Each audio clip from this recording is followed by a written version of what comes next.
Hello, hello. My name is Tamashi, and all I gotta say is Tama Days. Yes, that is my catchphrase. Do not ask. I'm a grumpy Latina VTuber who lives in Japan. I try my best to stream 4 times a week. On 2 of those days, I do political commentary, which is today, Tuesdays and Thursdays. But on the rest of those days, I do variety streaming. Lately, I've been sick a lot and unable to do many streams as I usually am able to. You can clearly see that by the lack of viewers right now. You cannot take a break because people will jump ship, guys, let me tell you. But it's okay. Today I didn't really have time to prepare for stream much other than hearing about the news that Hasan is being like chased after he's being chased after by the US, basically the US Treasury. And you know, I thought we could just have a chill stream and react to the reason why the government is basically trying to sue his ass, okay? So let's just get right into it. So on May 23rd, I believe, when was that? That was like 3 days ago, right? Oh, this is May 24th. This isn't even the right Fox News article thing. But here, they're after your boy. Sorry. Fox News is not really a news, like an authentic news source either, by the way. It's like a dramatic right-wing, I guess you could say political commentary as well. They tend to falsify a lot of information.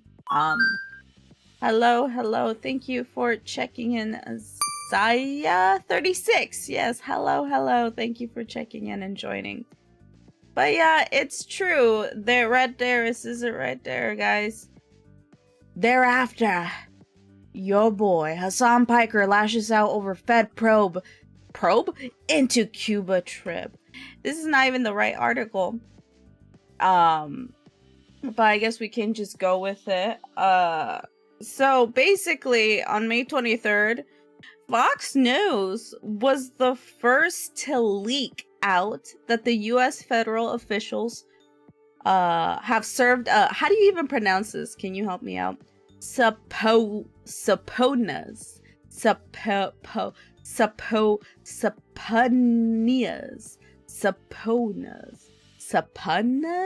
How do you pronounce that? Well, whatever the fuck. Here. Where's my phone? Wait, oh, my YouTube model thing is my phone. My VTuber model is my phone, my bad. Subpoenas. Subpoena, guys. I don't know how to pronounce it. Shit. Help a fam out, man. How do you pronounce this? Subpoenas. Basically, let me just, I forgot to even have my chat out. That's insane.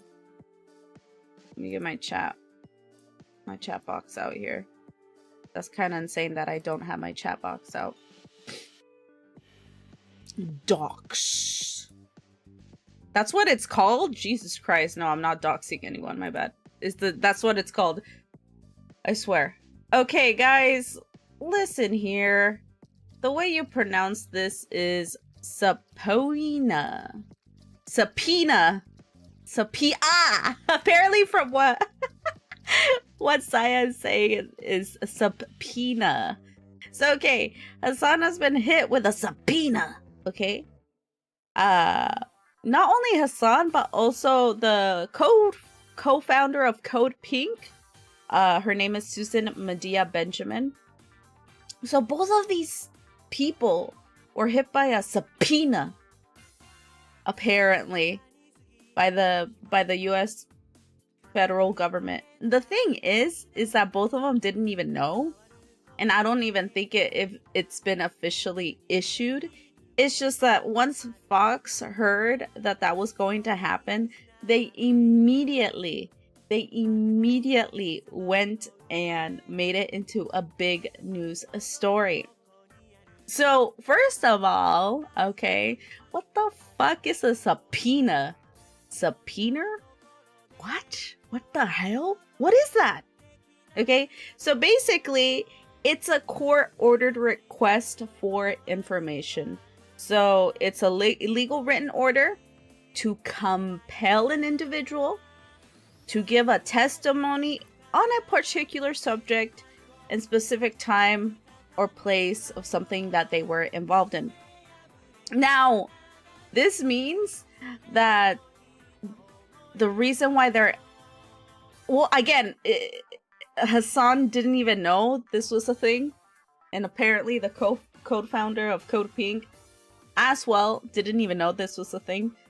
But it sounds like the US government is getting ready to try to persecute Hasan legally for going to Cuba. And you know what? Chat? Not only is Fox News celebrating this, or, the Republicans, duh, but also the Democrats are having a great fun time with this. Here's an example. I don't know who the fuck this is, but Jasmine Crockett, I guess it says so up there. Jasmine Crockett is boosts a video mocking Hasan Piker after subpoena from Trump administration for bringing food and medicine to starving Cubans. Kamala would have never. That's what you get for telling people to vote third party. Okay, dude. Again, it's the people who suffer who were angry at the Biden administration / Kamala Harris for refusing to, I don't know, stop funding a genocide.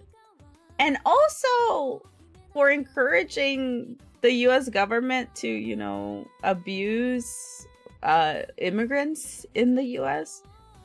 Because of that, Hasan Civilian apparently, especially since he was willing to go and give people, humanitarian aid to Cuba. I mean, I guess that's the own here from the Democrats. But I was just so fucking annoyed because Hasan literally voted for Kamala on stream. And I didn't vote for Kamala. Fuck her. I'm not gonna... I've waited too long for justice to be served, and she did not even try at all to appeal to the public and to her voters. She literally wanted Trump to win. That's the thing that pisses me off the most. She clearly wanted Trump to win, and he did. So, that's what happens. That's what happens. But, for some reason, this is a reason to celebrate amongst the Democratic Party. Apparently, the Democrats, anyone who hates Hasan from either side. It's been pretty depressing to see, pretty disappointing as well. But not surprising at all. That's one thing. All of this is not really that surprising. So I'm trying to fix this because it's bothering me. So, well, of course, since I've been pretty sick lately and unable to prepare for stream as I usually do in a better way, I figured, well, we should investigate this. We should actually watch the mini doc that Hasan has provided to all of us in his, public YouTube channel of what exactly he did in Cuba and why he went there. Okay, there's literally evidence as to why he went there. Another thing that's very funny to me, fucking, and stupid to me, I exited out all of my stuff. That's great. Don't look, chat, don't look. Ah! Did you see? Another thing that kind of pisses me off about this whole thing is that a lot of the accusations that this subpoena has involves one specific tweet that was literally fake news. It was just a fake ass tweet trying to cancel Hasan over a specific thing that even I didn't know how ridiculous the US sanctions and control that it has over Cuba. I didn't even know that it got that bad, or it was that bad. I mean, of course it is that bad when it comes to, you know, oil and not letting any other aid in Cuba in. But if you look at this page, let's go, come on, right here. This is Hasan reacting to a hater. But let's see what this person is implying right here. Hi, King Fianor, Alpha Chad of the... Oh my god. This non-Chad person here says, by the way, Hasan just broke the US law. Oh, and he could face over $250,000 fine, up to 10 years in prison once he gets back to the States. Lapestro just followed. Thank you, Lapestro, for following. Please read my pinned and my about page. I'm a political commentator and also variety streamer. Today, I guess, is more chill, but usually I talk about more heavy topics.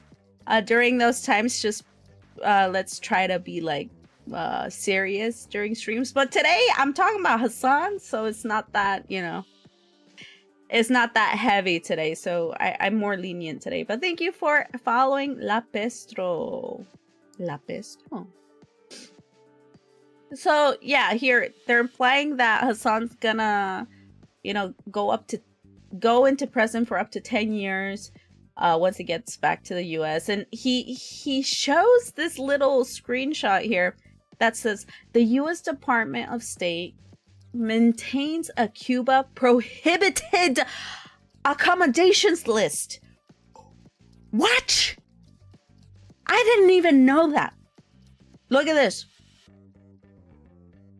Which bans American travelers from staying at or paying for over 400 government-owned hotels, guest houses, and fucking resorts. So basically, you can only book a hotel in Cuba if it's approved by the US. And it's a very small amount of hotels, and obviously all the money goes to the States, I'm assuming. And then they keep a watchful eye on you. And so this person, this random guy, who is definitely not a Chad, is implying that Hasan didn't do that, that he did something illegal that shouldn't be illegal. Think about that. It shouldn't be illegal to just go book a hotel in a random country that you live in. That's fucking weird, okay? But this guy thinks that's normal and is implying that Hasan, you know, broke a shitty, abusive law by the US. Hasan replies, yeah, the US law is fucking stupid. I didn't break it, but this post is the only one that ironically acknowledges the comical US restrictions on what US citizens are allowed to do in Cuba. The 5-star hotel is one of the few hotels the US government allows Americans to legally stay in. What the fuck is this? Okay, the US has a bunch of stupid rules like this, lol, that, you know, I didn't realize. I mean, as an American, as an American, I know that the US is fucking stupid, La Petro. It's true. It's true. But to that extent? And I shouldn't even be saying that. I should know. I didn't think they had that sort of power where they're like, that hotel right there, you don't go to that socialist hotel. You go to my God-given right, American-powered hotel, 5-star hotel. What? Why? Because we don't want you supporting the terrorists in this country. Like, how is that? How does that work? How do you even control that? That doesn't make any sense to me. But because of this fucking tweet, chat, it is very likely that the US believed this dumbass tweet. That Fox News also believed that dumbass tweet. And now the US is after Hasan, apparently. Even though nothing has been official as of right now, Fox News just found out about it and made a hit story out of it, guys. No one knew of this other than Fox News. Turns out they even started stalking Hasan and his dog, and unironically ended up proving that Kaya uses a vibration collar, not a shocking one, which, I mean, people like me who have watched Kaya grow up on stream know that. And Hasan was being an asshole that one time when she yelped. I was like, okay, Hasan, you're being a bit rude, but I understand we have our human moments like that. I don't think he has a shock collar for her. He's too overprotective, and it kind of is like kind of cringe how overprotective he is of her. I'm just being honest here, okay? But it got to the point where I just like, okay, all of this stuff that the US is claiming, that news reports are claiming now after Fox News claimed, is pretty easy to debunk, especially this right here. And you know what? Let's just look at what illegal things he did, man. We gotta look at this from the source, okay? He literally provided everything that he did to us, readily available on his YouTube channel. This video is called "I Went to Cuba. This is what I saw" mini documentary. This was posted 1 month ago on April 6, 2026. Let's read the description actually. I flew to Cuba on a humanitarian aid mission to bring 40 tons of food, medicine, and medical equipment to the island nation as the United States maintains an oil blockade strangling the country, okay? I spoke with doctors, scientists, and civilians on the street about how 70 years of the embargo the United States enforces on Cuba has affected their lives, and how the current oil blockade has escalated this crisis even further. So, let's get to watch this. I kind of want to make this bigger here. Let me zoom in somehow. I like how I'm zooming in and it makes it smaller.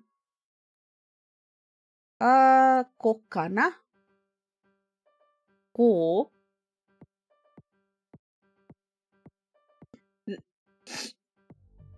Sorry, child, I'm sick. They've been up Cuba's ass for 6 decades at this point. Shock collars don't even really work anyway. Even if they don't work, I can totally see like I would not want to use a shock collar on my cutie patootie, you know.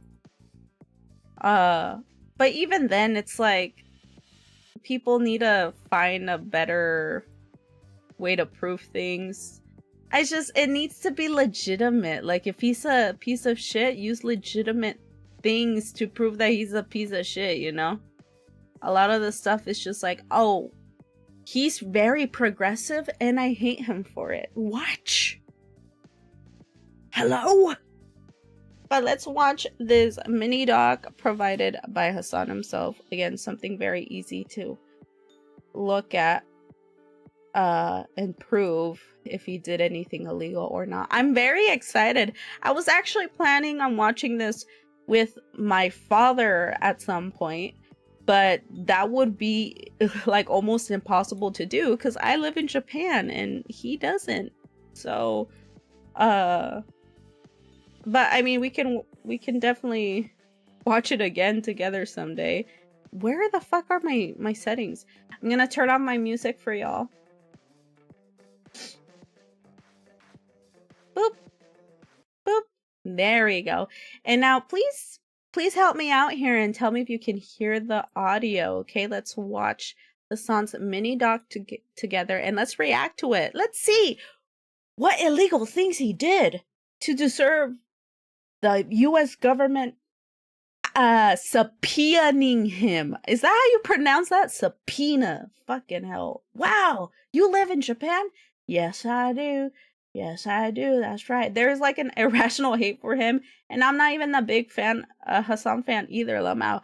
I mean, I guess I'm a fan of him. But when he's an asshole, I can admit it. Like, I'm not gonna fucking... When he's being stupid, I'll call that shit out. But I feel like the guy has done more good than bad. Like, let's be fucking for real here. If it wasn't for Hasan, I wouldn't have known about Palestine and other social issues that I'm unaware of. I think he actually helped me not become a femcel. Like, I'm not even lying. I was going down that path of just being a fucking loser and a hater. But he helped me out be unironically more normal and care more for people. Grumpy Latina VTuber who lives in Japan. Thank you, Zaya36. Subpoenaing. It's just such... Also, that subpoenar is just like... I can't take it seriously. I just can't. Yeah, there are worse people out there. Like, yeah, like, hello? There's worse streamers as well. Everyone in the US government is worse than Hasan. But let's watch this. I'm super excited. And let's watch, and you know, if you watch it now, there might be a chance that the US, like, why can't I fucking... There might be a chance that the US will forcibly remove this from the internet. So it's good that we're watching this and reacting to it now, just to, you know, have documentation. You guys can react to it while it's still available. And also, like, you guys can help clarify things for people who don't know about this shit, especially, you know, the boomers who are watching Fox News in the US, or hear something from fucking lib news outlets, democratic, you know, not even democratic, like in the middle centrist news outlets, you know, that would definitely report on this maybe and try to shit on Hasan as well. So this is a good opportunity. Let's do it. Haba. There are 11 million people living 90 miles off the coastline of the United States of America in a Caribbean island nation known as Cuba, experiencing a severe crisis. Everyday life is being brought to a screeching halt. There are nationwide blackouts caused by a total collapse of the country's electrical grid. There's a shortage of food and medicine. They can't pump drinking water. Cuba has been starved of the most important resource to make modern life work: oil. For over 60 years, the United States has maintained a trade embargo against Cuba. Under the embargo, it's nearly impossible for foreign companies to invest and do business in Cuba while trading with the United States. For years, I've wanted to visit Cuba. I wanted to learn about the problems caused by the embargo. I wanted to see a socialist society in person. Last month, I took the opportunity to go as a part of a humanitarian mission to bring aid that my government won't. I'd be accompanying Progressive International alongside hundreds of others from around the world. Activists, journalists, artists, and politicians will be coming to the island by boat and plane to deliver over 40 tons of necessary supplies. So, we saw familiar faces there already. If you guys have watched TamaTalks with me, Thiago was there. I mean, I can totally see why Thiago was a part of this, but shit, it really hits hard, chat. It really hits hard. Thiago recently was kidnapped by Israel and tortured. And his mom ended up dying while he was being tortured in Israeli prison, okay? And now the US government is also after Hasan. These are people who are trying to help countries that don't have aid. It really hits hard. Also, Chris Smalls was also on this trip as well. Hello, Cynthia. Thank you for being number 2 and for checking in 21 times. But Chris Smalls, I don't know if anyone remembers who Chris Smalls was, but this person was the leader of the Amazon Union, calling for better treatment of not Amazonian, what the fuck? I can't believe I called them that. Amazon employees that were working in terrible conditions. And he succeeded in doing that.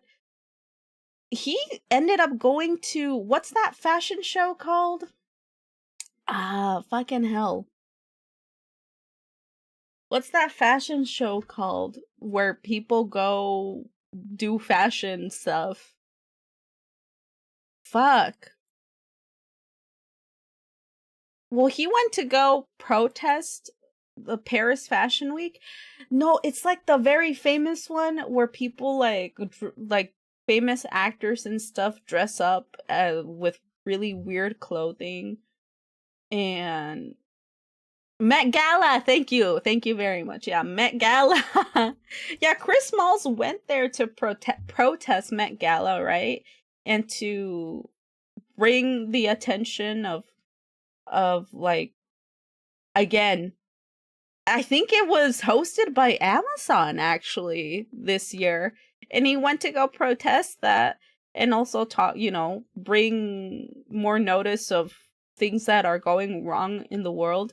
And you know what happened?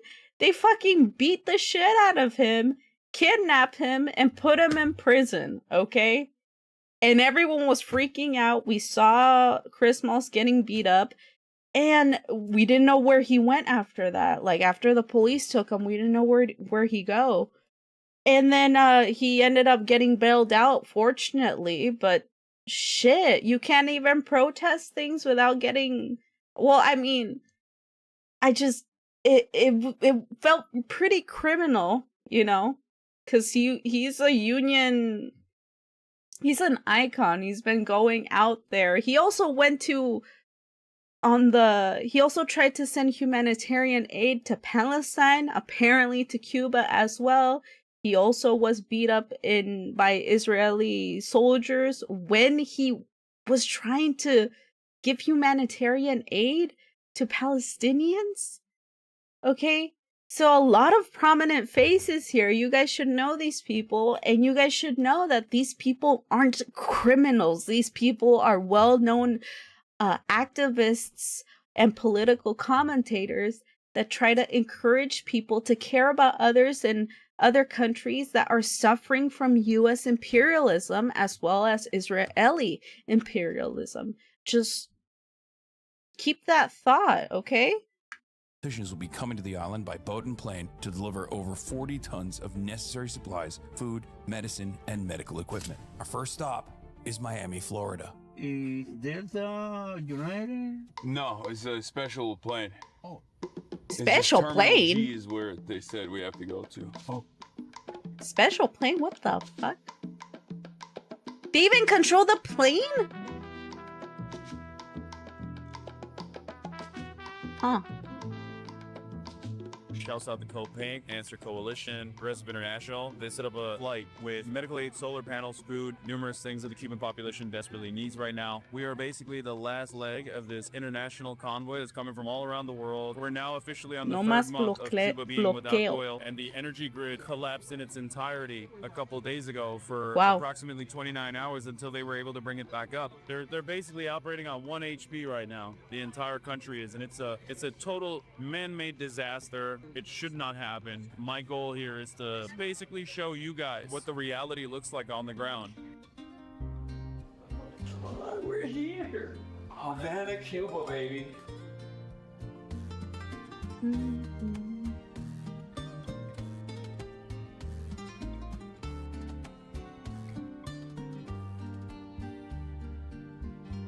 Oh, that's so cute.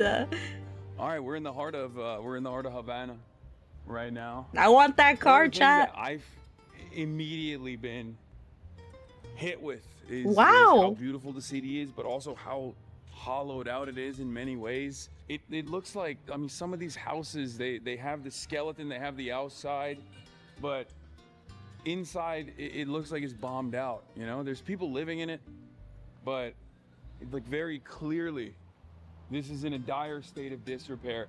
For decades, Cubans have been driving what in America we'd call classic cars, like this convertible, a Chevrolet Bel Air from the 1950s. But taxi and carpool drivers like this guy wait in long lines for gas, if they can get it at all. Hundreds of them waiting here all night for simply 5 gallons of gas. And ever since COVID, 5? more tourists have been coming to Havana. The island I'm gonna obviously zoom in a bit more for has had a significant fuel shortage, and there was a lot of garbage that was piling up. But here in old Havana, they've been able to basically scrounge up a little bit of fuel and are not only doing a little bit of construction work, but also apparently picking up some garbage along the way as well.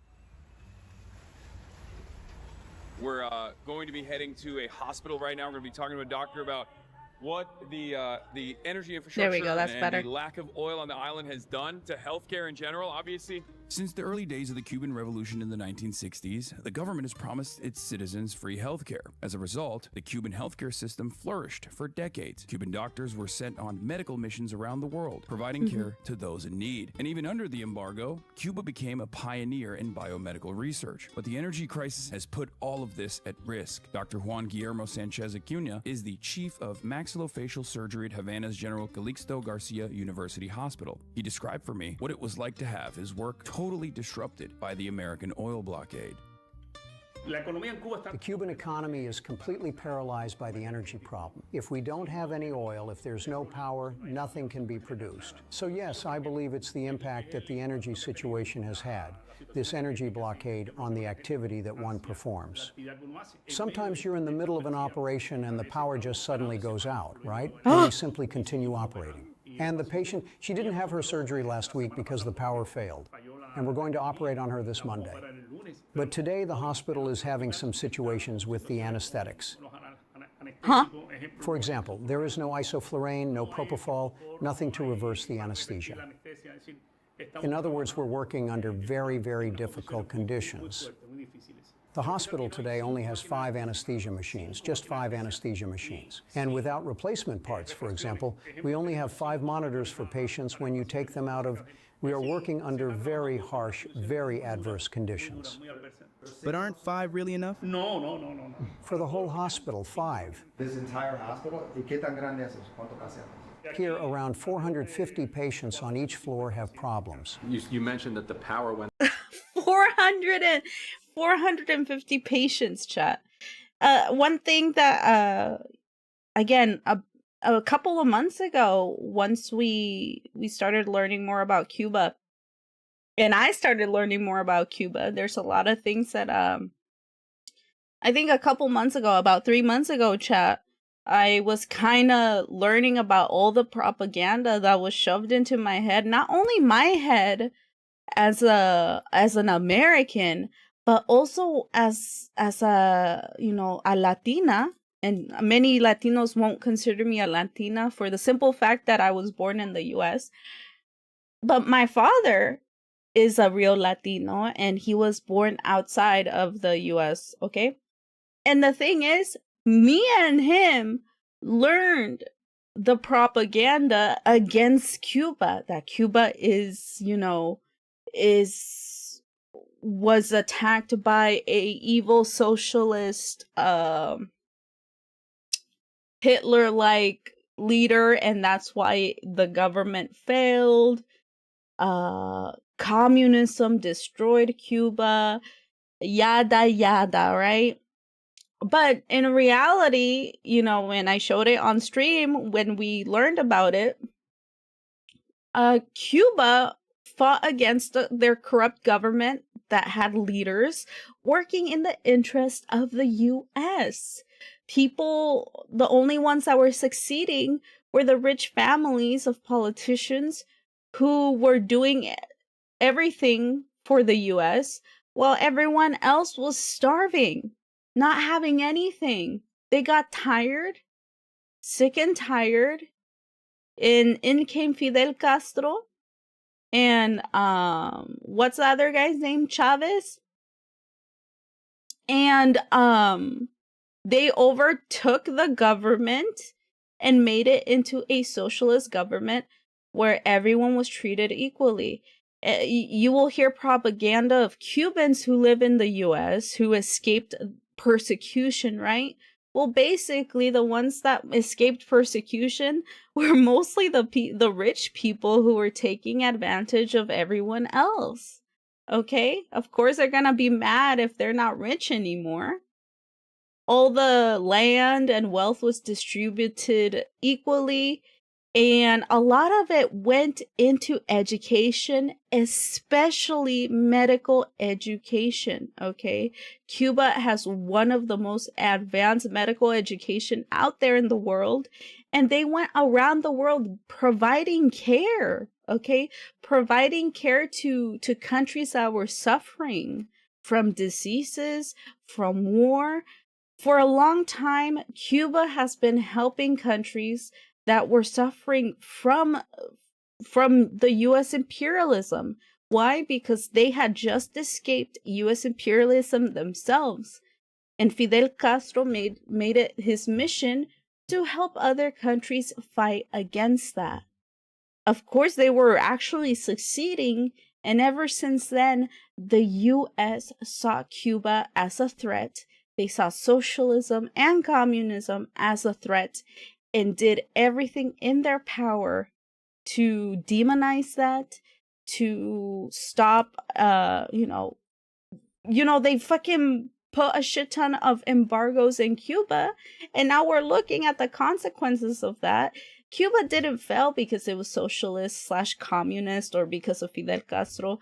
It failed because the US made it its mission for everyone in the world to ostracize Cuba and not let any oil go into Cuba. Fidel Castro isn't even a leader anymore. He's dead, okay? He's not even there. Cuba has no money. Cuba has no weapons. But they still made it their mission to isolate this country. And now we're seeing the consequences of that. Out right before her surgery.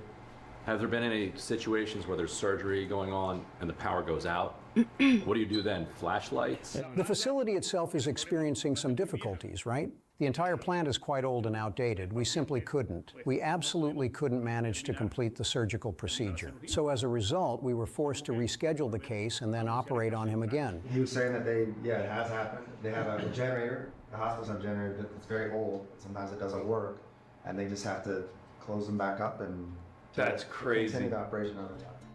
So we're in a hospital compound right now. It's like a complex. It's a massive hospital city almost. I mean, some of the buildings are in a dire state of disrepair. Remember, a lot of the public administrations here in this country, according to the American government, is still technically, and big parts of the economy as well, are technically owned by the Cuban government and therefore the Cuban military. So when American sanctions are applied, they might try to justify it by saying, oh, you're funding a foreign adversary's military. But the reality is, it's funding that would be going to rebuilding these buildings. It's an absolute disaster. And totally man-made. Wow. It's unbearable to just like experience it in real time. Where you're like, there's unlimited potential here. So many wonderful people.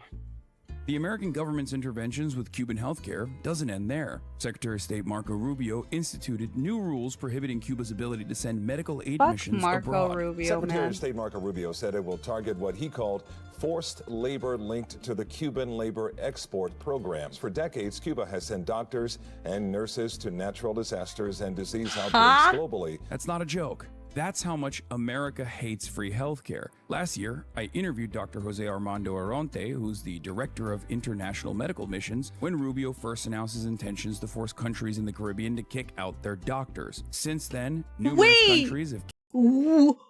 That is so fucking evil, chat. Again, like I said earlier, and like Hasan is saying here, Cuba,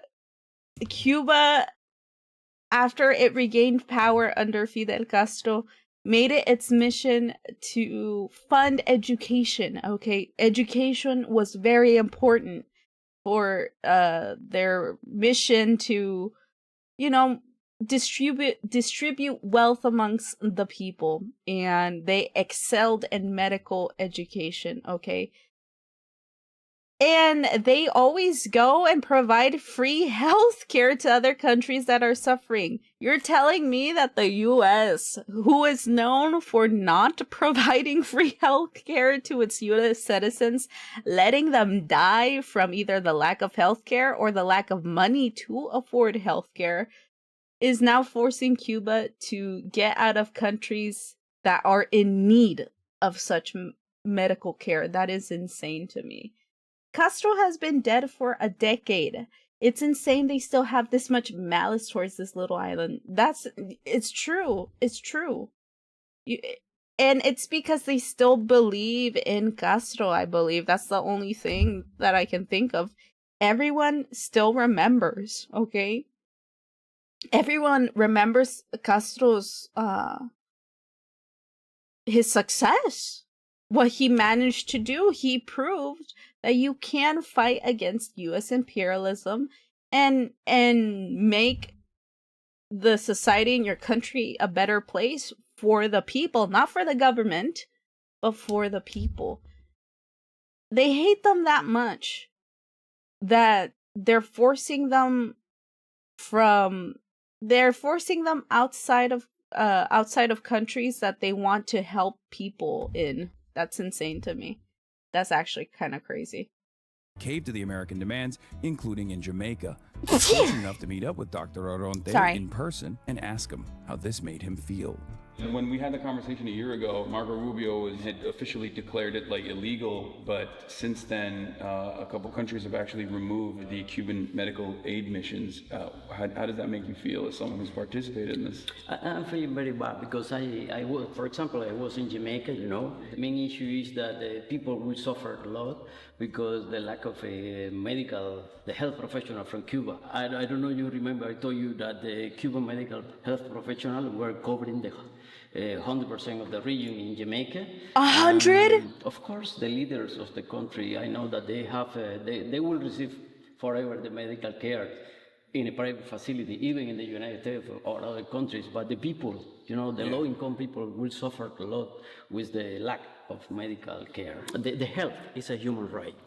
And that's not a political issue. That is a human right, and it's very important for all the people just to receive the medical care that they need, just for the life of the people. And that's why the Cuban medical mission has been helping many countries worldwide. You know, 165 countries, more than 605,000 health professionals has been working for more than 60 years in many countries. And just Cuba, even in this condition, is ready to continue the Cuban medical mission and just to try to help the peoples around the world. Yeah, Cuba's been there for everybody, and now it's time for us to be there for Cuba. All right, good to see you. Good to see you too. Yeah. Being in Cuba, I didn't just want to talk to experts or professionals. I also struck up conversations with different people on the street. But what are we going to do? There's no fuel. People say it affects them, not the rich. It affects all of us, the majority, the common people, you know? Because if you don't have power, what are you going to do? Well, we're just surviving day by day, like all of us Cubans are doing, despite all the significant economic challenges that we currently face. Trump is a big son of a bitch, man. I just don't get it. Some say he's good, but for me, he's not. Trump has no decency. He doesn't. But he can be president of the United States. He says he owns the world. Since he owns the world, he thinks he owns Cuba. I feel outraged with him because he's the one governing his country and wants to govern the world. And international law allows all countries in the world to have their freedom, and he wants to violate and has violated the freedom of all Cubans and other countries. Yep. War is always bad. War is always terrifying. I am not afraid, but I wouldn't want it to come. You wake up and don't know what will happen because they tell you no light, no this, no bread, no that. You are at war 24 hours. You are on edge 24 hours. From when you wake up till you sleep, you are at war. You don't feel the guns or the bullets flying, but you are at war. One person I spoke to was Carlos Fernandez de Cosio, Cuba's Vice Minister of Foreign Affairs. I asked him about the pressures Cuba now faces and whether this was a warning for the rest of the world. If most Americans were to be fully aware and were given the facts about the policy of their government against Cuba, they would express their opposition more clearly. Life in Cuba has been increasingly become difficult. It was already difficult in the past because US pressures on the Cuban economy. But if you cut, not Cuba, any country, of the availability of fuel, immediately you start to have impact. And one can see today the panic that is created because of the closure of the Hormuz Strait in the Persian Gulf, how the prices of oil have increased, the problems that countries that are importers of fuel, and a significant part of one comes from that region of the world, how concerned they are, how their economies have started to have inflation, threats of crisis. Cuba has been suffering that for over 7 decades.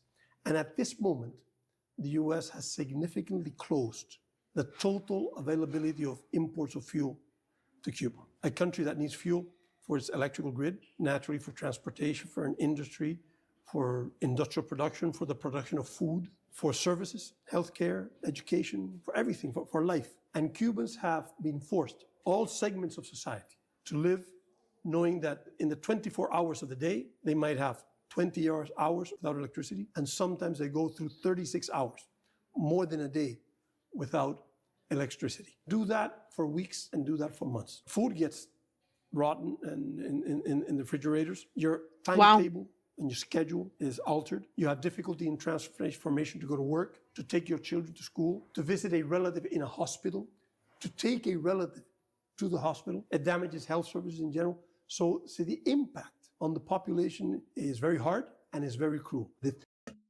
That's you know what? That's a very good point. Oh, hello, Tickle Tipson. Thank you for commenting. Hasan is probably the most important influencer in the world right now. He's legit shivering the US government's timbers. Shiver me timbers? More like shiver the US's timbers. You're right, Tickle. You're right. Thank you for commenting. It has so many negative domino effects.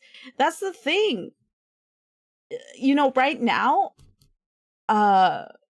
unironically, right now is very important to talk about Cuba. I gotta learn more about Cuba.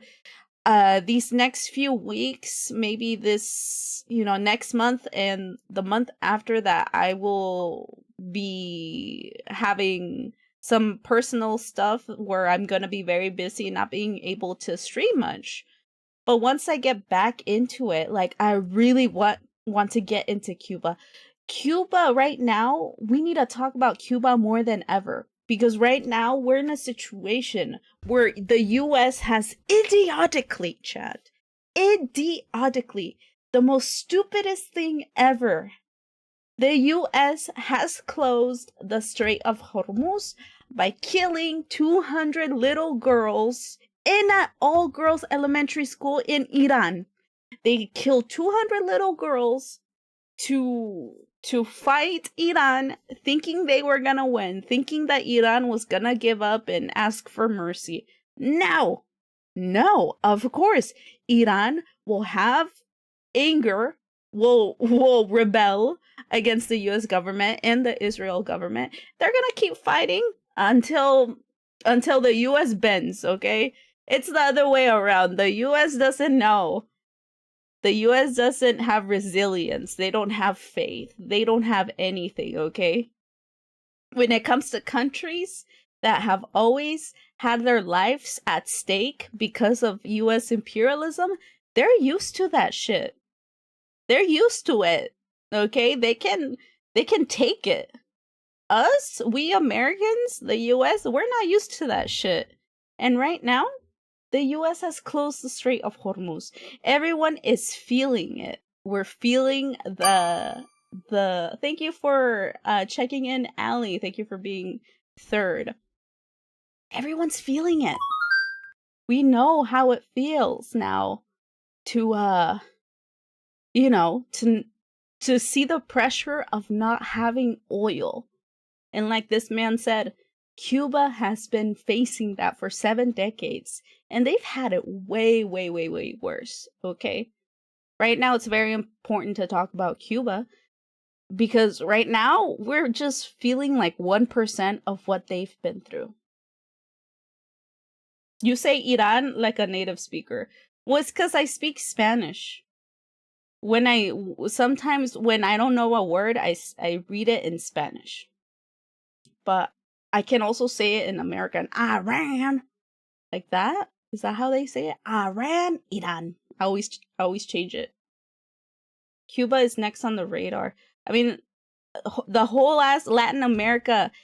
Listen, anyone who's into socialism is on the list. Guess who's next, by the way? And Trump has been hinting at this. Okay, this is why it's personal for me. But Trump has been hinting at starting a fight and is trying to get US intervention in the country of...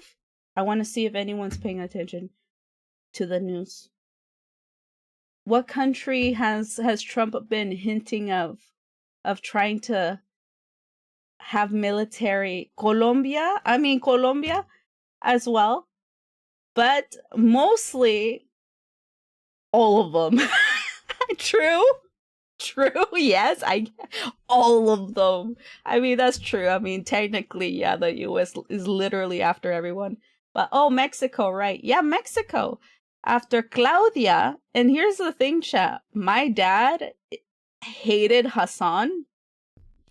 My dad hates socialism. My dad hated communism. Claudia came into the picture and she actually started making changes. Okay? She started continuing what AMLO started, the previous president before her. And now she's making changes. She's, forgiving debts. She's making pay equal.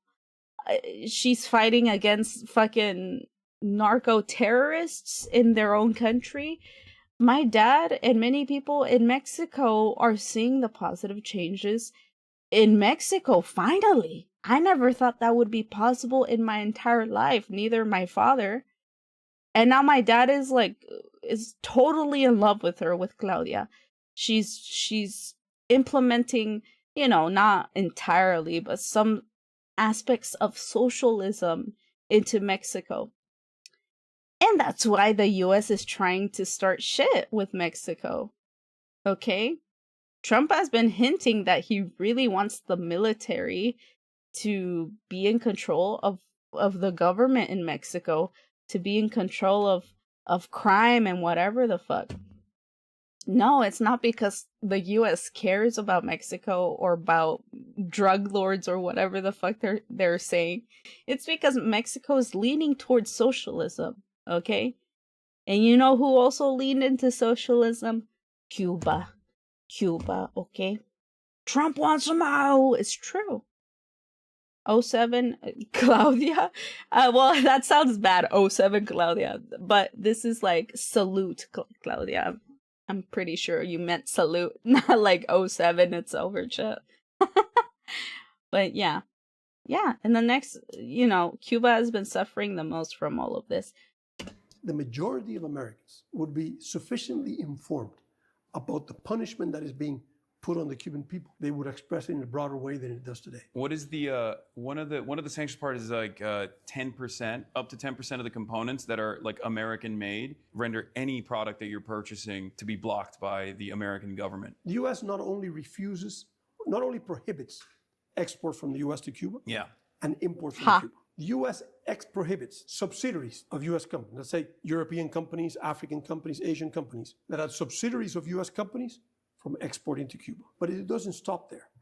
The U.S. prohibits any product to be exported to Cuba if it has 10% or more of U.S. components. U.S. components is raw materials, spare parts, software, intellectual property, all of that. In today's world, globalized economy, how many products can you make sure, from a shoelace to a locomotive to a pair of glasses to a watch, how many can you make sure that it does not have at least 10%? So most companies around the world, it's not that they know that it has more, they don't go to the trouble. I might run into trouble if I do that because I don't know where these components come from. So that Wow. puts a huge limitation on what Cuba can buy. But in addition to that, the US would not allow the import into the United States of any product that has 0.0001% of Cuban component. In other words, no component. So no chocolate bar can be imported in the United States if there's 1 grain of sugar in that chocolate bar. No alcohol if it has an origin in Cuban alcohol. No metal if it has Cuban nickel or Cuban cobalt. No machinery if it has metal that is composed with Cuban nickel or cobalt. To give you an example, it puts huge limitations on our access to financing and to banking and to obtain revenue. Huge.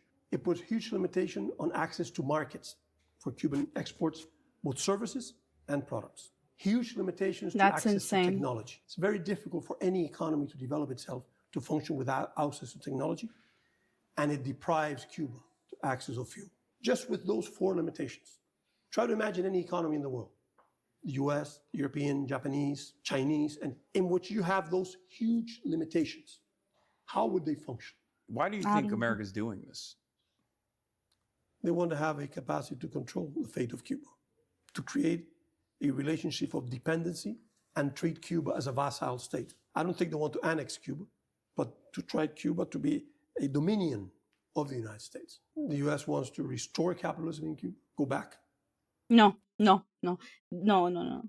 That's the thing, chat. That's what's scary. That's so crazy. You can't have like anything made in Cuba exported, and Cuba can't have anything that has what do you say, 10% of any material from the US imported into Cuba.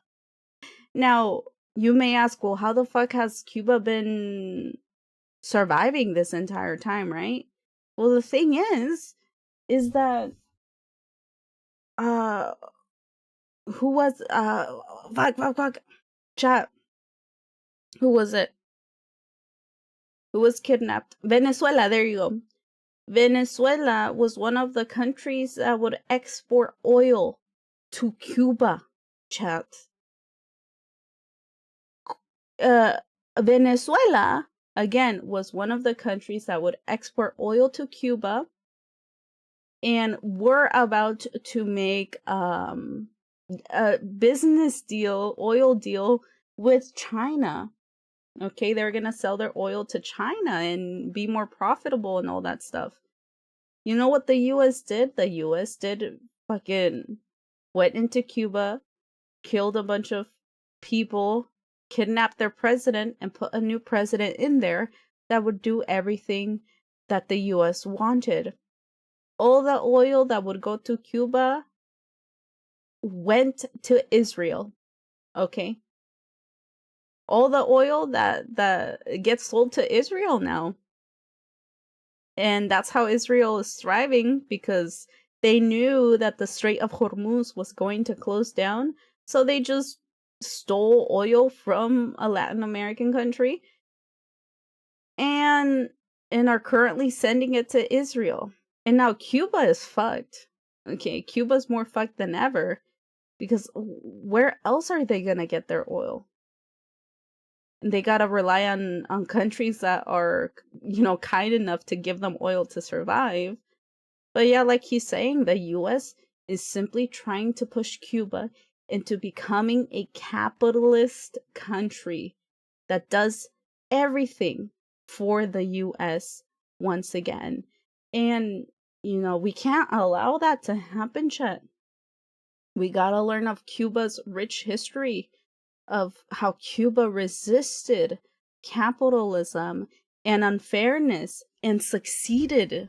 One of the rare, beautiful moments of success, just for the US to,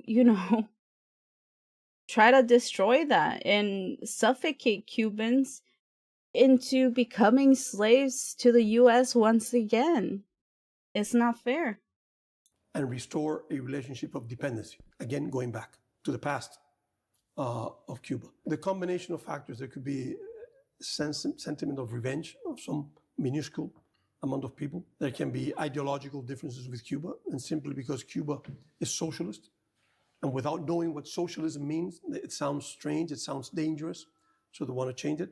Some people because they believe the stories that are being told about slavery, about foreign alien enemies in Cuba. But Cuba is not an enemy of the United States. We're not unfriendly to the United States. We are not a threat to the United States. But we perhaps pose an example that for specific people in the United States is unacceptable.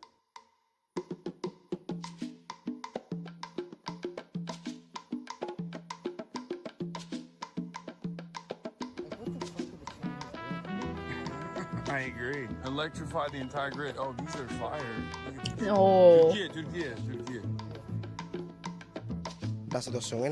This current energy situation is what's bothering me the most. The high prices too, most of which are not comparable to what we earn. I am from Vedado, and you know, it's quite complicated to live a life without blackouts, and suddenly there's many blackouts. So the school has taken measures. They've regulated classes. You don't go every day anymore, you go 1 day a week. And that allows you not to be so overwhelmed with transport. But still, the day you go, it's complicated. It's complicated. We're here with Morid, and he is a Palestinian currently studying for free in a Cuban school of medicine. Here in Palestine and Cuba, things are all too similar. The only difference is that there are bombs there, and no bombs here. But there's a blockade there, and a blockade here. There people are dying of hunger. Here people are also suffering from hunger, lack of power. There are blackouts there too. So yes, both our peoples are living the same thing, because of the same enemy. We have around 250 Palestinians studying medicine here. Wow. And once we complete our studies, we can go back to Palestine to assist our people, because there is a critical shortage of doctors and a severe lack of hospitals to save lives. Seeing how the Cuban people, or Cuba as a nation, a country that is in need of so many things, but despite all of that, Cuba is still helping, still sharing what it has. Do you intend to go back to Palestine one day and become a doctor there, or what's next for you? I am specializing in orthopedics so that I can return as a fully trained and complete doctor. I am ready to be on the battlefield, for my people to support them on the front lines. Because in Palestine or in Gaza, especially because of these wars, this 3-year genocide, many people have lost their limbs or have problems with their upper or lower limbs, and they need orthopedic specialists. Thanks to Cuba for granting me this incredible opportunity to become a specialist, which it provides completely free of charge, because nowhere else in the world do they offer that for free. Imagine becoming a surgeon, chat, for free. That's insane. Or maybe that is a thing. I don't know. Europeans in the chat, you guys still have to pay for, I'm assuming for that, for like a medical degree, no? Maybe I'm American, so I wouldn't know. But that's fucking insane. Imagine being starved. Imagine having no fucking oil because of the US, and you're still providing safe refuge for Palestinians and also providing education. Education for them to go help their people in Palestine suffering from a genocide. That's...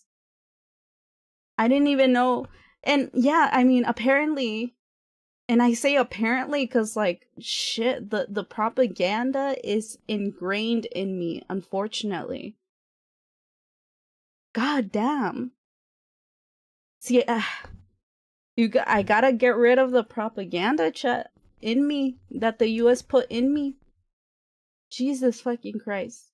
They still have programs to help Palestinians and other people suffering from genocide to train as a fucking surgeon and a doctor. Why are we starving Cuba? Why are we sucking them dry without oil? That's insane. What exactly is the crime here?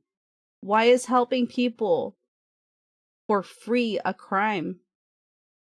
That's crazy.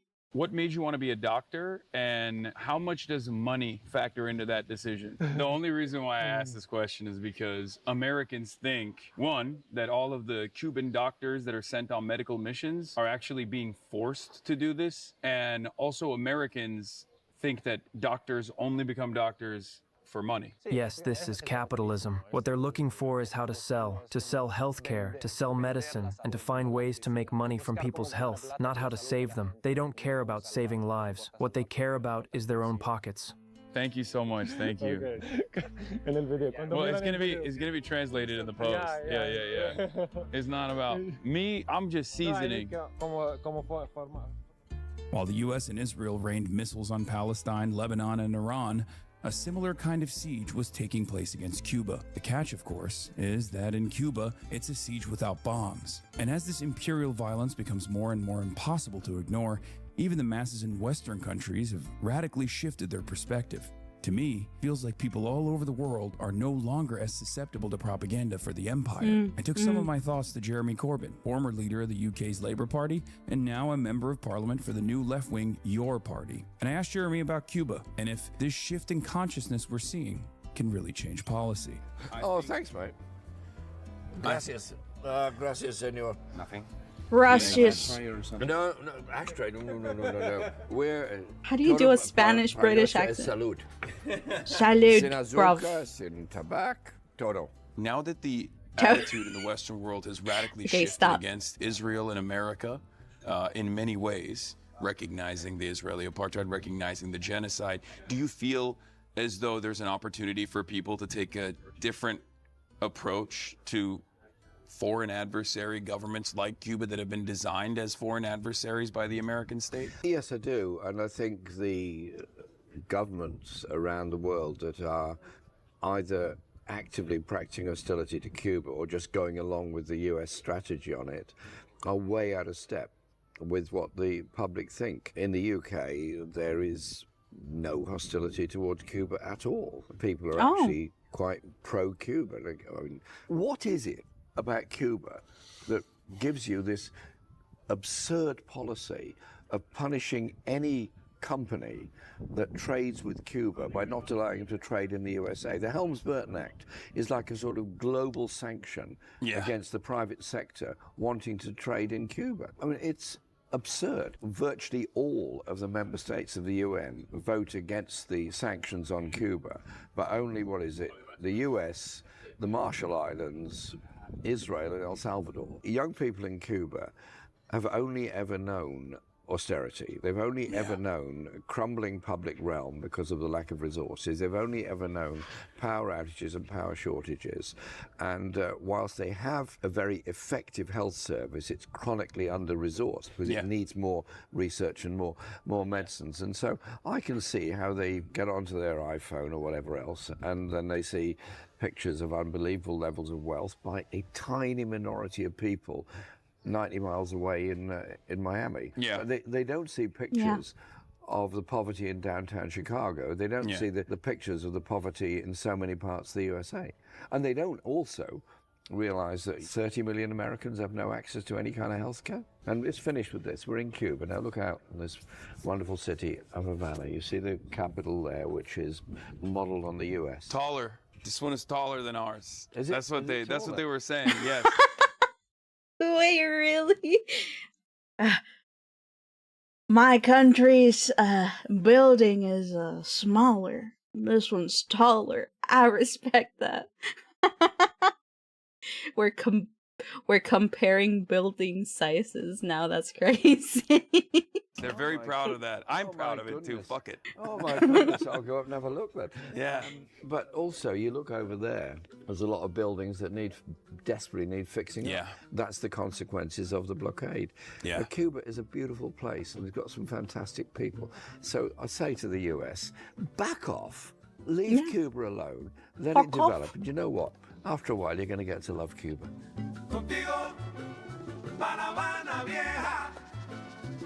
I hope this doesn't go against Just because TOS. the US is strangling Cuba with sanctions and the oil blockade doesn't mean that Cubans are totally helpless.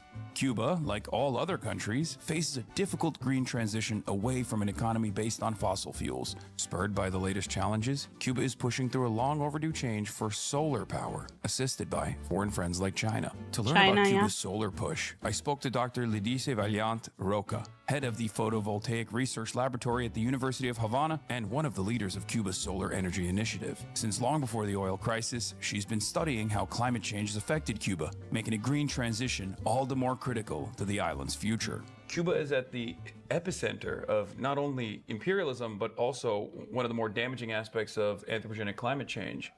The island infrastructure consistently suffers during hurricane season, and there are even rolling blackouts before the oil embargo worsened in these last 3 months. What role do renewable energies play in addressing this crisis? I think renewable energy is key for the energy independence of Cuba. So this is probably the most important concept. Renewable energy is not only the homework that you have to do for climate change, it's at the same time what is going to give us the independence from the energy production point of view, and it happens that it's also cheaper. What's the status currently of daily energy usage, daily energy consumption that's been relegated to solar panels? In 38 is the major level we achieved some days ago. Yeah. I mean, in a very, very sunny day with not so high temperatures, of course, the production of solar energy reached a peak. But it's moving in the middle of the day. So in the moment in which you have the peak production of solar energy, we have been seeing an increment from 15 to 30 and even more than 30%, which is extremely big even. Yeah. Not in general, but for the Cuban conditions, also taking into account it's something that happened in only 1 year. Yeah. So 1 year. I don't know. That's what sucks as well, because of course solar energy is very important and definitely will help. Renewable energy is always good, but the limitations to it, how slow it is, man. The only reason why I say this is because I've gotten like solar energy portable chargers, where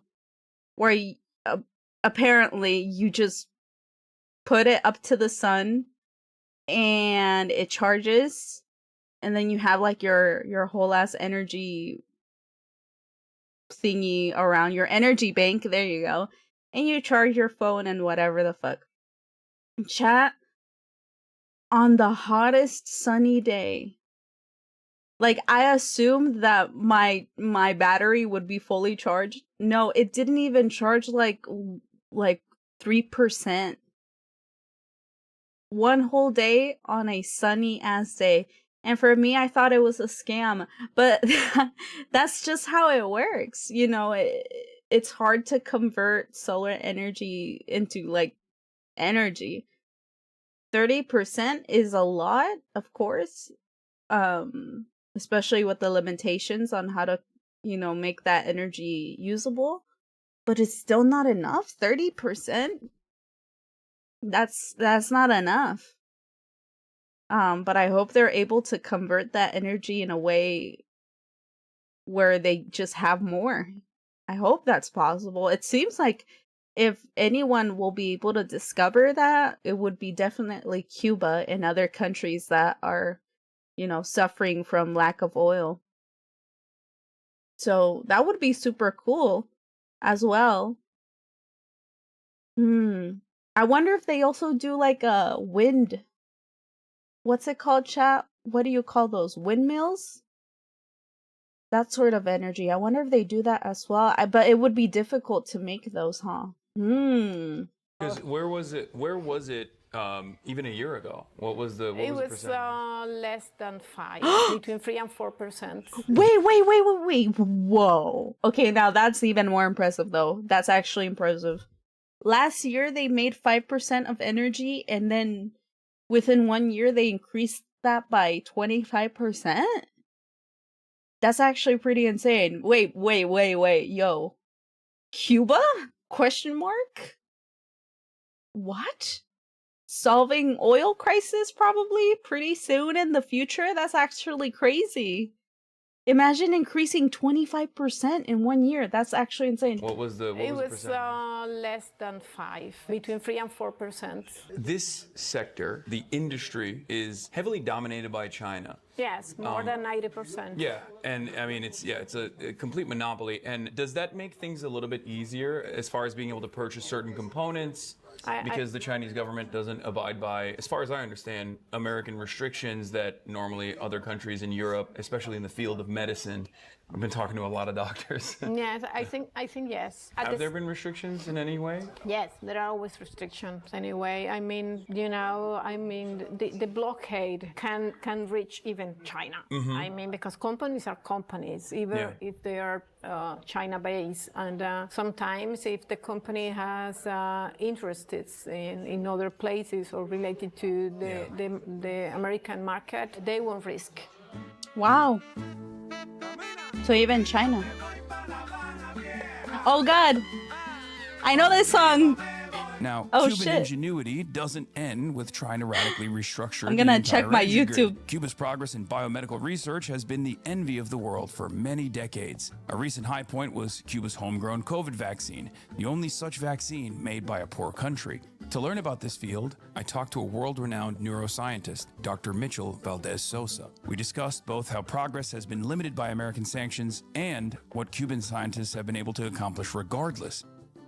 Just a couple of decades ago, perhaps 5 years ago, people would come from Miami, Cubans would live there, to buy the cheap medicines in Cuba to sell in Florida, because they were so cheap and inexpensive. Now we're struggling because the United States has systematically begun cutting every source of income to the country. Yeah. Okay, the stream looks like it's fine. Off tourism. Europeans come to Cuba, they have trouble getting visas for the U.S. Cruisers are told to avoid it, they can't come to Cuba. And everything bad that can happen here, a blackout, a failure of the power system, is amplified in all the media, scaring. So that's part of a policy, scare away the tourists. Cuban medical brigades were working in 60 countries. And these brigades would work in places where the doctors of those countries would not work. Yeah. And the countries were very happy with that. Yeah. Then the U.S. said, we're going to sanction health officials, ministries of health officials that hire Cuban doctors, because they're worried that the Cubans doctors are being exploited. I would like to see the U.S. government worried about sugarcane cutters around the world that are exploited, and they don't care. And this is just an excuse, a flimsy excuse. Then medical exports. We can export products. They do everything to sabotage through their, let's say, the Quislings that live in all these countries that are, U.S. oriented, let's say South America. And then they start saying this Cuban treatment is no good, and they do propaganda in the media, and all this is connected to the U.S. policies. We vaccinated almost 98% of the population. Cuba has the lowest death rate due to COVID. It's not only the vaccines, it's also very consistent messages on using masks, social distancing. Cuba has the lowest rate. And then when we started selling them to Mexico, to Venezuela, to other countries, there were campaigns to try to discredit the Cuban vaccine. And this is part of a consistent policy of simply cutting off every line of income to the country. And then trying to create in the Cuban population dissatisfaction and desperation, and then saying we're going to solve it for you. So you create a problem, and then you're offering a solution. I mean, there are Cubans that maybe will fall for this line, but the majority of Cubans see clearly through this propaganda screen. They know exactly that a large part of our big problems in Cuba, we have many difficult problems, are due to the U.S. embargo blockade, and which has been tightening year after year. We buy equipment in Europe, and an American company buys the manufacturer, and we can't get spare parts. Or we buy expensive equipment in Europe, we want to use it for medical purposes here, and they scare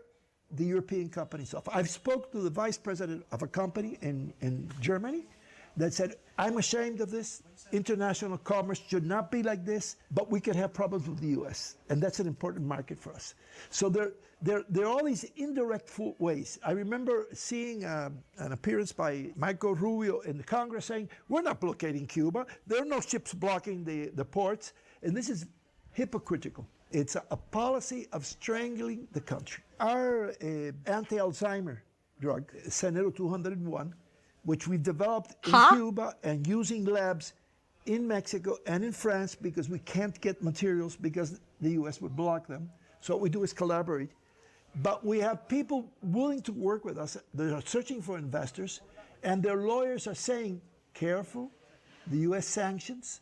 So maybe this drug, which we could develop and could benefit all of humanity, is now being blocked, and it's one of the insidious ways, and I can give many examples. We have money to buy material to produce cheap medicines for the Cuban people, and there's no banks that want to work with us because we're sponsors of terrorism, according to the U.S. We've lived under the embargo and the bloqueo, as we call it, because it's a blockade. We have been living for decades, but this is the worst situation we've lived through, because by scaring oil suppliers off, they're really trying to strangle and destroy our economy. The only good thing that can come out of this, it's so evident now that there is a blockade, because they've been denying it for years. It's so evident that they're trying to cut off any source of income for the country, even cut off the oil, that it's impossible to hide anymore and to make it invisible. Anti-Alzheimer's drugs, chat. To prevent Alzheimer's, one of the worst diseases you can get after the age of like what, 60? Jesus Christ. Or you can get it even younger. But I used to be a caregiver for people with Alzheimer's, okay, and dementia. It's a terrible, terrible disease, chat. And it seems like most of the population in the US will eventually get Alzheimer's, especially in America. So the fact that they're even able to make a drug that prevents that, and I'm sure I've heard of other countries like also making drugs that will help prevent certain cancers. I mean, not too long ago, the cure for HIV was finally discovered. I don't know if that's even gonna be available to the people who need it, by the way. I don't even know if that's gonna be a thing ever. The US consistently tries to limit advancements for the benefit of the people, especially when it comes to medicine. And Cuba is very medically advanced. And it just sucks that they are limited in this way, where the US constantly tries to scare potential investors or people who can provide assistance in creating such medicine into fruition. Like, chat, we don't need to suffer. As people, you and me, as citizens of, our country, whatever country we're in, especially when it comes to diseases, we don't have to suffer. We don't have to suffer till we die, especially if you're low income. But because of the US, you do. You do. I just don't understand a Western country not jumping into the prospect of developing a drug that will remove the effects of Alzheimer's. Hello? What? That's how much the US hates people, humans, and especially Cuba? Fucking hell, damn, man. Damn. So the sun is going down and I'm using a light to light you now because once again we are without power. Yep. I forgot to bring snackies in my bag. And that was a big L for me. But who did bring snackies? You did, and I ate some of your snackies, which was great. Thank you. Thank you so much. This is yet another day where it's 7:35 and I've yet to eat. It's dark, man. Wow. So how do we call a cab here? All electricity in this block is gone, is out.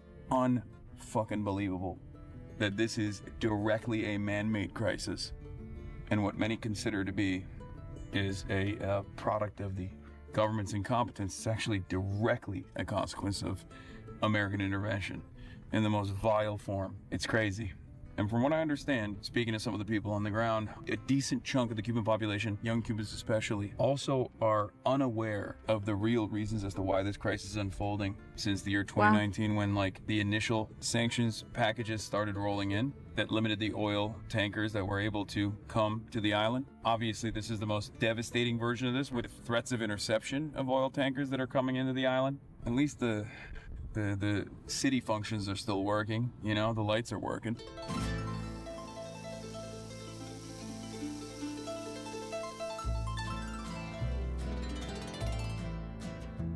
For over 60 years, Cuba has served as an outpost of humanity, an island that would lay everything on the line for the sake of a better world.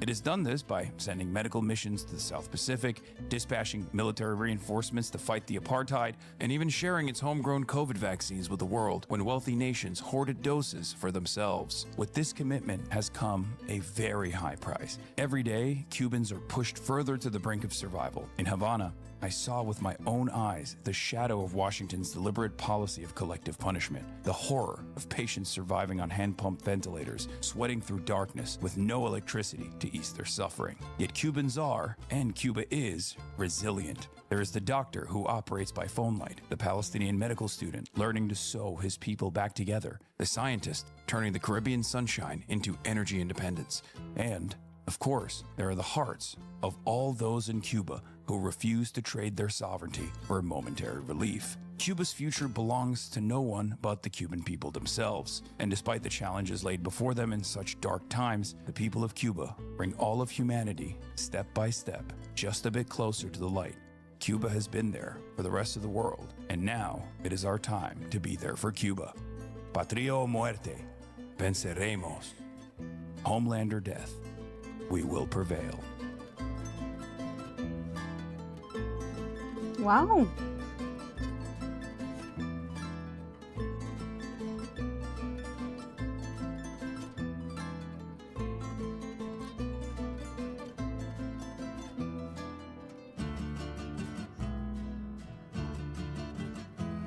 Oh, and Code Pink is right there, as you can see. Oh, Austin Hawks. What? That's a good edit. Very nice. Anyway, wait, wow. Instantly murder dogs, my bad. And Israel propaganda. Okay, I went to Cuba. This is what I saw. Mini doc by Hasan Abi. And this is the reason why, chat. The US is after Hasan. Why? Because they went to go give humanitarian aid to Cuba.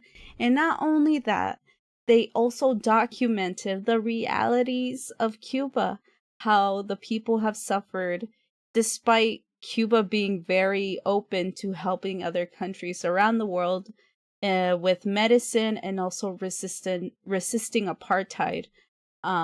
Fidel Castro helped train people who were fighting against apartheid in South Africa. That's why South Africans love Cuba and loved Fidel Castro. Wow.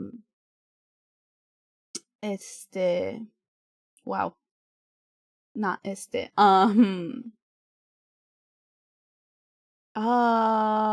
yeah. I'm thinking here, but yeah, there's just no real honest justifiable reason as to why Hasan and also the co-founder of Code Pink is being hit with a subpoena.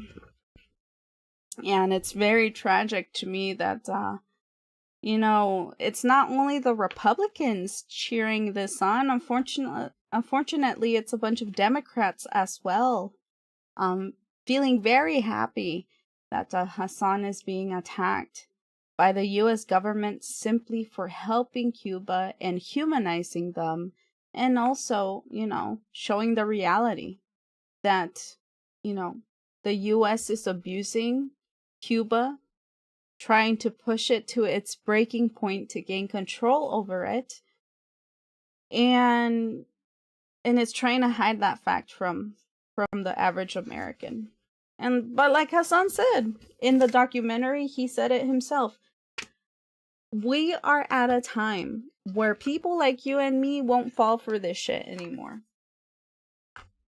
You and me, we won't fall for propaganda. Not anymore, at least not as easily. I really believe that Israel opened our eyes even further to the crimes against humanity that the US assists in. And not even assists, but participates in. Right now, we're at a time where people are speaking out, and we need to speak out louder and stronger. And prevent the US from hurting countries like Cuba. Like Cuba and Palestine and Iran. We can't let the US try to overtake countries. Like, it's done. It's over. Just stop. We gotta,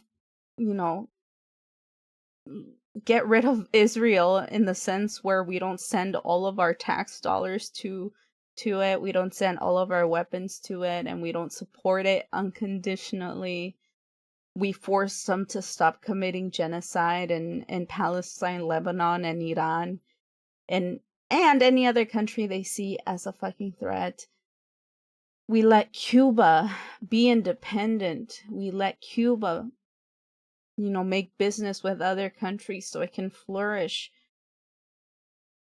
And, we need to let ourselves, we as citizens have to just ask for justice, man. I feel like, especially as an American, I feel like we are willful cucks, if that makes sense.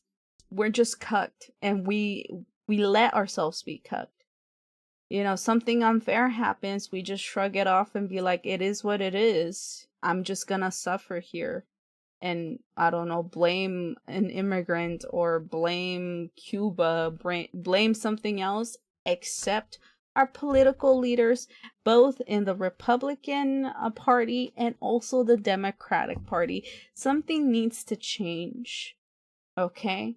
And so you need to speak out on it. You need to boycott. You need to learn. And you gotta organize and also vote for politicians that best serve your interests. The Mamdani election was a huge success, and I heard another socialist was also recently won in not an election, what's it called? Was it for mayor? I'm not even sure. I can't remember. Hasan helped them. Here, let me see. We can just check on his channel. Let me put 100 here. Who was it, chat? Videos. I'm the dad that stepped up. What the hell is that fucking picture? What the fuck is Fox News doing? Wait, did he not make a video on this?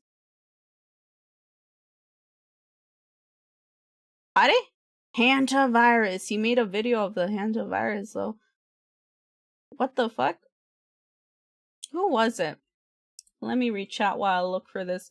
I was never taught in school or uni or the news how Cuba's evil communist regime defended Angola against apartheid South Africa while rich countries wrung their hands. And that's the thing. We celebrate, South Africa's escape from... Here, I'll show you guys. Even I was in shock. I didn't even know this. Here, Fidel Castro, South Africa. This is Fidel Castro, and here, let me see if I can find a shorter video here, because I have to go soon. 12 years ago. Cuba helped end apartheid in South Africa, which is insane. I never knew that. No one really fucking knows that. Okay, I guess we can go with the 3-minute one. I do not want an AI thing.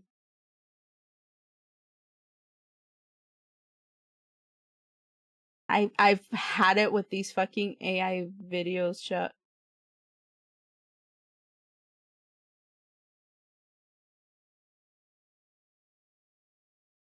I think the top one was, but I don't remember which one I fucking watched, chat. But we've watched this before. I was just so surprised. Here, let's try this one. He carries with him a meaning, a signification, which is of tremendous importance to people like ourselves who are the marginalized of the world. And Africa, as a mother country, to so many Cubans, needed to be addressed as part and parcel of the worldwide thing of African liberation. Right from the beginning, Cuba's revolutionary ideals not only spread throughout Latin America, but also forged strong ties with national liberation leaders, such as Sékou Touré, Amilcar Cabral, Julius Nyerere, Samora Machel, and Agostinho Neto.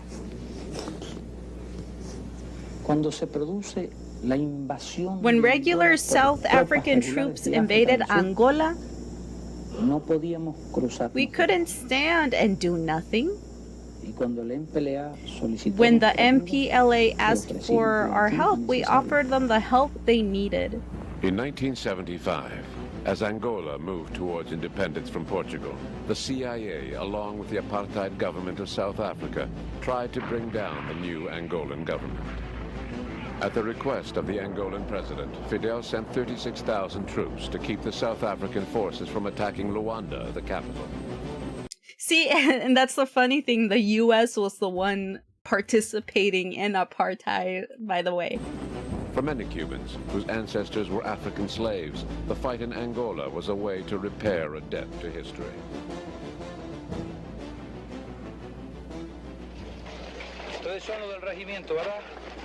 You're from the regiment, right? How long have you been here? A short time. Where are you from? Santiago de Cuba. And you? Santiago de Cuba. And you? Ciego de Avila. In 14 years of war, over 300,000 Cubans, doctors, teachers, and engineers, as well as soldiers, played an important role in Angola. More than 2,000 lost their lives. Soldiers. In 1988, Fidel sent in more Cuban troops for the decisive battle at Quito Cuanavale and directed operations from Cuba. The defeat of the South African army drove a large nail into the coffin of apartheid and helped advance the struggle of the South African people. A defeat in those circumstances could have meant the end of the Cuban Revolution. All this happened after 75. All of that material should be compiled, but we haven't even written the history of the Cuban Revolution. Had it not been for the Cuban presence in Africa, and in particular in Angola, the history of Africa would have never been what it is now. One of the greatest friends that Cuba has is Nelson Mandela, and his appreciation for what the Cuban people did, and Fidel Castro. That's Nelson Mandela and Fidel Castro hugging, chat. How come I was never taught this at school? Well, for a reason. Even the evil eyes, like I never knew. You know how I found out? I literally found out a few months ago. How? By fucking watching documentaries, reading articles, reading books. That's how I found out. Hello? And that's also the reason why Cuba's being starved right now, guys. This is why we can't rely on the US government for the truth. We gotta educate ourselves, and that starts with caring about people. Did you know that Nelson Mandela and the African National Congress was designated a terrorist organization in the US until 2006 or somewhere around that time? No, yeah, Nelson Mandela, and it pisses me off because Nelson Mandela is this icon, right? But he was considered a terrorist by the US for a long time. I don't know if I think it was later than 2006. But maybe it was 2006. But for most of Nelson Mandela's life, he was considered a terrorist by the US. Why? Because he and the US tries to change history a bit here. But they tried to make Nelson Mandela as this like peaceful protester, right? No, Nelson Mandela fought against the apartheid. He participated in resistance. America tends to demonize resistance, okay? I don't think we should demonize resistance if the government is being corrupt towards its citizens. And apartheid is corruption. You have to fight against that, because when you're peaceful, they kill you. When you do things legally, they kill you. Well, you gotta fight back eventually. That's why people who demonize Hamas in Palestine, obviously their agenda is for the benefit of Israel and the US only, not for the Palestinian people. But I think it's pretty unfair to kill your mother, your father, your brother, your sister, your grandfather, your grandmother, your best friend, and not expect you to retaliate, okay? And Nelson Mandela was the same way. He resisted by force, okay, against a corrupt government alongside Fidel Castro. And that's what we're looking at right now. They're hugging. It is wild. And it really makes you think. But I think I've passed, yeah, it's 1 a.m. in Japan. I have to go to sleepies because I have work tomorrow. And Wednesdays I take a day off because I just work a lot during that day. But I'll come back on Thursday, chat. I'll come back on Thursday and do political commentary again. TamaTalks Tuesdays and TamaTalks Thursdays at 11 p.m. JST is when I do political commentary.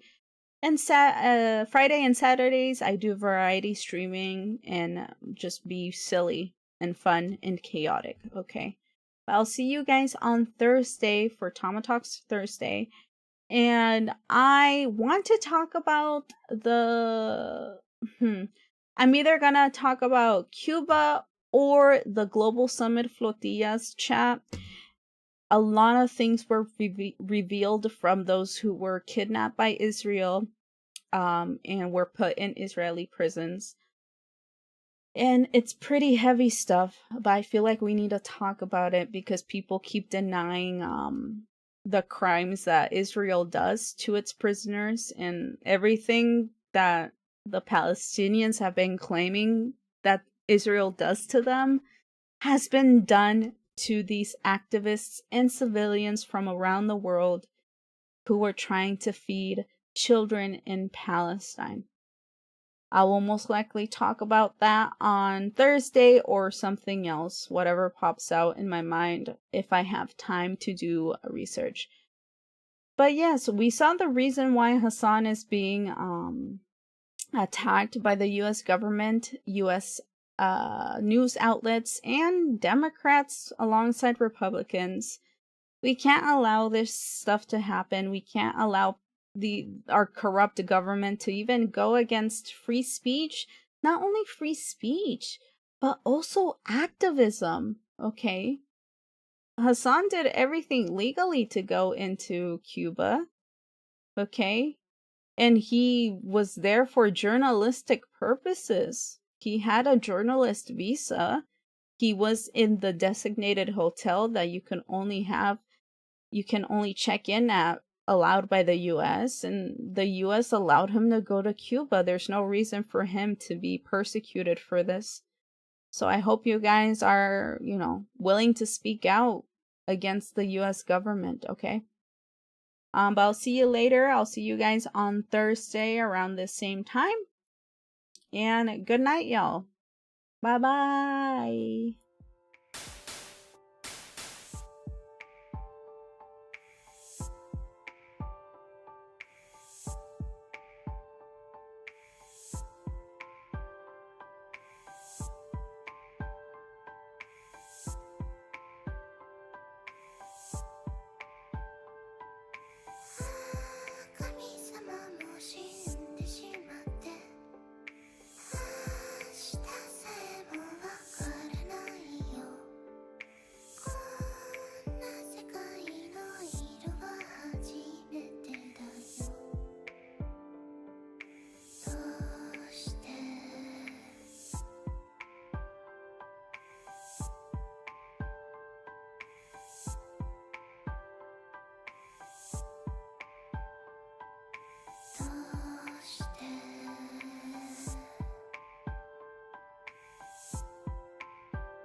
してるから今